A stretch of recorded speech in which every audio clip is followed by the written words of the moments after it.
Okay, this is an oil change on a 2015 Nissan Frontier V6 4.0. Give a quick rundown here. So first thing you're going to want to do, which I have already done, climb under here, locate your oil reserve, which is this odd looking, let me turn the flashlight on so you guys can see.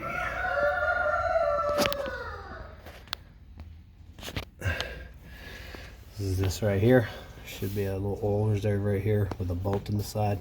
I've already pulled my bolt and drained the oil, so we're going to put that bolt back in.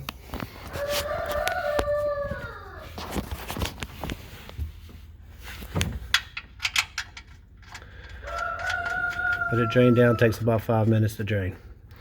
Once you got that, go ahead and lock that back up. And it takes a 9/16 socket.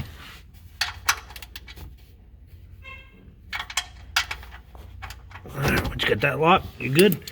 What you're gonna do is slide right out the front, locate the oil filter, which is right in behind here.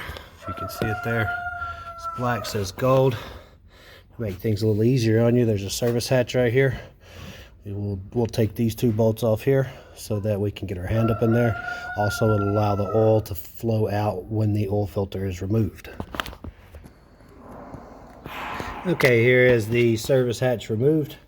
You can clearly see right up in here is an area you can get your hand in to unscrew the oil filter.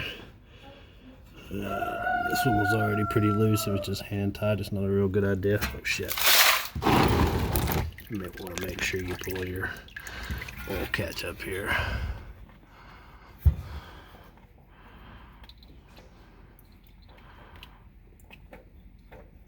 These things will have quite a bit of oil in them. Alright, once you get that down, drop it in there. So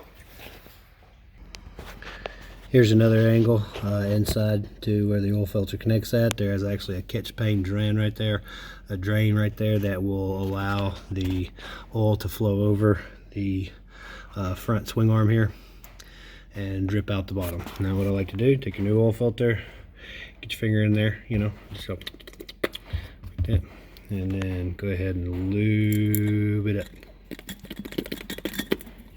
That'll help keep the threads from seizing up. And for you short, thick guys, take your new thing here, slide it up into the hole, and right back like so. Be real careful and don't get it cross-threaded. If you get it cross-threaded, you're gonna have a lot of later problems.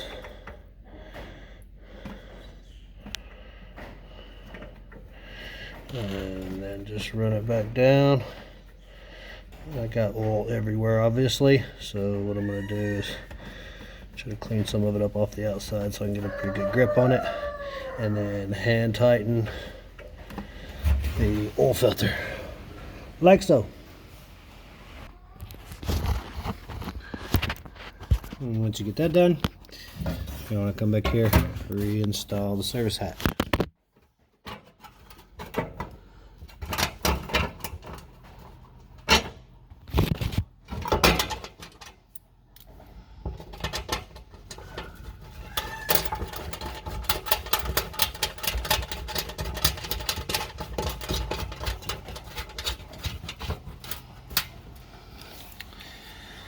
Go ahead and put your 10mm. 10mm socket here. Give it a little.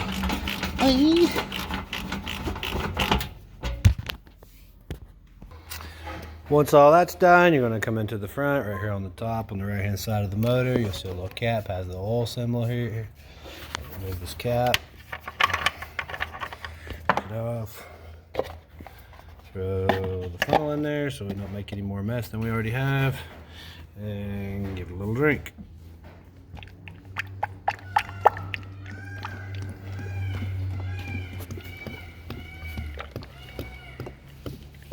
Calls for a 5W30.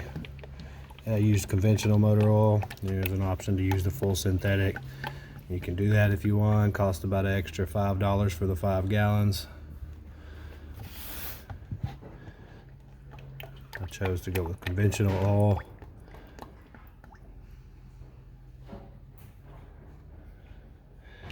Fill it up. Takes 5.38 quarts. So there's 5 quarts in this, which is a little over a gallon.